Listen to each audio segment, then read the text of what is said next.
Restez dedans, ensuite vous mettez un ballon dedans et voir si vous arrivez à le gonfler. Non, il n'y a pas de mentos et il n'y a pas de coca. Et ça produit de la mousse, ça ne produit pas du gaz. Ah ouais. Donc voilà, là vous avez des réactifs, vous avez du vinaigre, de l'huile. Quel atelier fais-tu? À qui est ce crâne? Et en quoi consiste-t-il? À faire deviner aux élèves quel crâne, ça représente quel animal. Et après leur classification, c'est des mammifères, des omnivores, des carnivores. Et on leur fait deviner suivant la taille.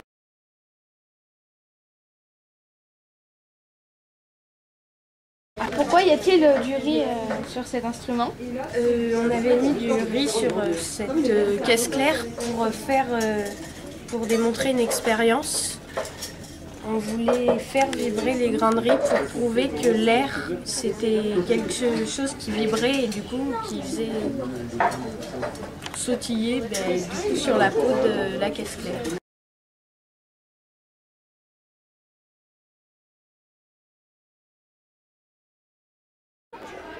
Êtes-vous contente du déroulement de la fête de la science? Je suis très contente, surtout de l'investissement de mes élèves de 4e. Je suis ravie, c'est vraiment ce que j'attendais d'eux. Ils ont tous pris à cœur leur rôle, que ce soit animateur, guide. Et je remercie aussi l'investissement de tous les professeurs, parce que c'est quand même quelque chose qui est lourd à porter. C'est depuis le mois de septembre qu'on est sur ce projet. Donc voilà, et les élèves de 5e ont l'air ravis, les collègues de primaire sont contents et les petites primaires sont rassurées par rapport à leur arrivée au collège d'ici 1 ou 2 ans. Donc les objectifs me semblent atteints, à voir comment se finira la journée, mais pour l'instant je suis ravie. Que pensez-vous de la fête de la science? La fête de la science, je trouve que c'est une bonne journée pour justement vulgariser un petit peu les sciences et que tout le monde en fasse. Un petit peu en s'amusant aussi, parce qu'on peut découvrir des choses en s'amusant. Bonjour madame, qu'est-ce que vous pensez de la fête de la science en quelques mots? En quelques mots, je devrais parler dans le micro. En quelques mots, c'est très intéressant, surtout d'avoir les écoles primaires et les collégiens. Les élèves de 4e peuvent voir que c'est pas du tout le même discours qu'on peut tenir avec des élèves de primaire et des élèves de collège. Et puis c'est très intéressant de les voir fonctionner, de s'organiser. Ils nous disent « Ah, mais comment vous faites pour arriver à gérer des classes entières alors que quand il n'y en a que 8, c'est très difficile ?» Voilà, je pense que c'est très bien. Hein, c'est bien les enfants? Oui. Ouais. Merci beaucoup Madame Arignon. De rien. Nous sommes mis au micro. Alors bonjour Madame Gawax. Bonjour. Alors que pensez-vous de la fête de la science? Je trouve ça extraordinaire. On voit tous les élèves de 5e qu'on ne connaît pas spécialement, des élèves de CM2, de CM1, voilà. Donc on joue en faisant des sciences avec plein de matières différentes. Je trouve ça formidable et les journalistes sont exceptionnels. Merci beaucoup Madame Gawax, à la prochaine. Au revoir. Je trouve que c'est une très bonne idée de fête parce que c'est fédérateur d'abord de bonne humeur, de travail dans la bonne humeur. Tous les élèves semblent intéressés par ce qu'on fait et puis pour une fois on montre les sciences plutôt de façon ludique. Les élèves ils apprennent des choses sans le savoir. Voilà, moi je trouve que c'est très bien d'y passer au moins une journée. En quoi ça consiste? Par rapport à ce que nous on a préparé en mathématiques? Oui. Alors en mathématiques on a surtout travaillé le calcul mental, beaucoup, et les jeux de logique. Donc les 4e ont fabriqué un jeu de domino. Le jeu de domino, tout le monde sait comment ça fonctionne, hein. Les dominos vont par paire. Et donc là, ils ont fabriqué un jeu où les expressions devaient être égales. Et quand 12 expressions sont égales, ils peuvent assembler les dominos. Après, on joue beaucoup au jeu du matador. Donc là, c'est un jeu de rapidité sur le calcul mental, comme le compte est bon. Voilà.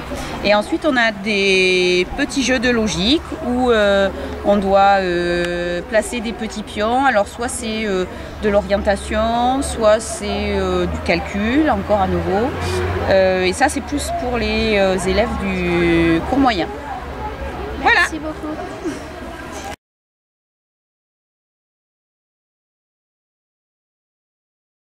Pour faire de nouveaux chiffres et que là ça soit fait. Donc tu peux reprendre des clés d'ici, les mettre là. Alors la pointe, le dé qui est en pyramide. Le numéro à se nettoyer en haut. C'était comme ça. Là, tu peux arrêter, on a assez. Et là, Nous sommes en direct de la fête de la science. C'est Louise le micro. Alors bonjour Alexandre. Bonjour. Alors quel atelier vous animez? Le défi des allumettes. Et en quoi cela consiste-t-il? Alors en fait, il y a une opération qui n'est pas vraie.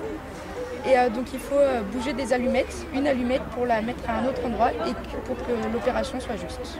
D'accord, merci beaucoup Alexandre. À la prochaine.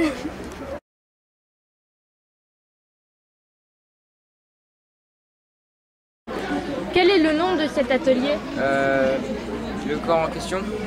Et en quoi consiste-t-il? Si ils ont des questions, ils doivent répondre sur le corps humain, des questions. Et voilà. Est-ce que tu trouves ça intéressant comme atelier? Oui, ça fait des révisions. Des révisions sur quoi en fait? Sur le corps humain. Ouais. Et est-ce que les élèves arrivent à répondre aux questions? Ils répondent quasiment tous aux réponses. Ils arrivent tous.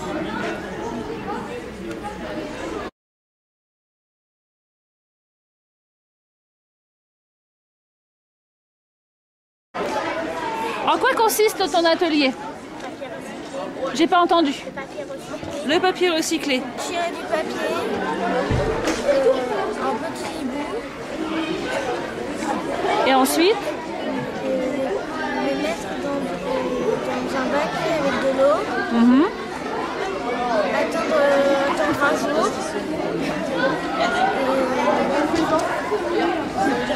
Et ça fait une pâte peut-être? Mixer, ça fait une pâte, ça fait la pâte à papier. D'accord, merci.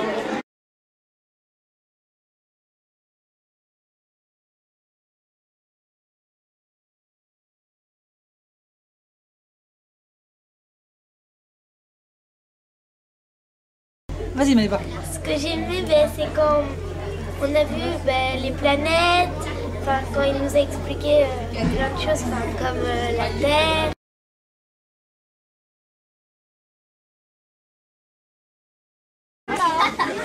C'est 5 grammes pile. Oh putain, décalez-vous, enfin la part.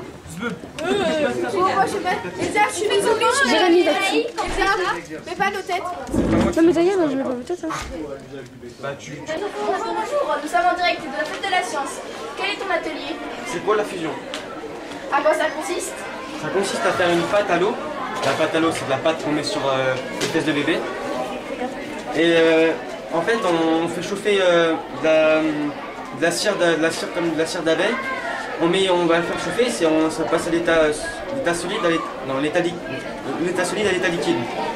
Et ça devient de cette matière-là. Et puis ça devient ça devient solide. Et puis après on en met sur les mains. Et puis ça fait voilà de la pâte qu'on met sur les fesses de bébé, tout simplement. Merci beaucoup. Au revoir. Au revoir.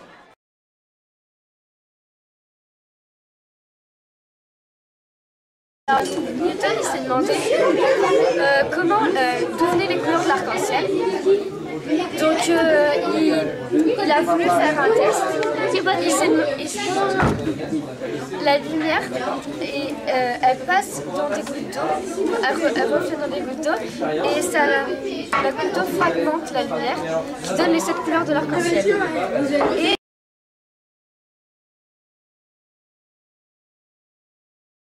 En direct de la fête de la science, mondialement connue, avec Nicolas. Donc quel est votre nom d'atelier? Matador. Et en quoi consiste-t-il? Là je suis en train de faire les jeux de logique par principal. D'accord. Non. Alors le jeu, tu peux nous expliquer le jeu avec les pions? Le jeu avec les pions, il faut placer les pions. Il y en a déjà qui sont placés. Il ne faut pas qu'ils soient sur la même ligne, sur la même colonne. Et il y en a qui sont reliés par des traits. Il faut qu'ils apparaissent une seule fois dans chaque case.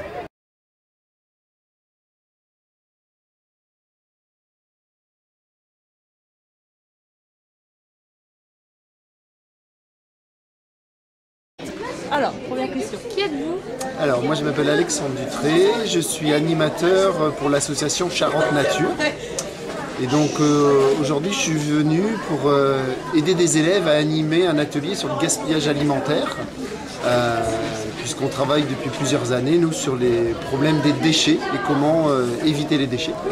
Et donc on a choisi cette année de parler de ce gaspillage alimentaire et d'expliquer aussi pourquoi les aliments se périment, s'abîment, et donc d'évoquer plus particulièrement les bactéries, les moisissures et ce qui leur